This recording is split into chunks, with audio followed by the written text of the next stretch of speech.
Hello everyone. In this tutorial, I will show you step-by-step instructions on how to use the draft order sync feature. This feature helps keep your draft orders in sync automatically, and this will save your time and effort. So, let's get started.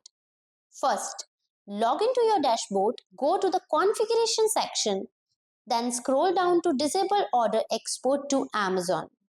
Second, find the Shopify draft order below this.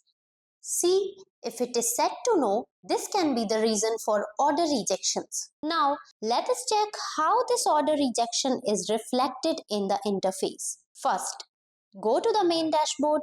Second, click on order log. Third, click on search. Fourth, you will see error as the order status of order ID #1070. Fifth, if you click on it, the failure reason will be that Shopify draft order sync is disabled. To enable this setting again, go to the configuration section, then scroll down to disable order export to Amazon.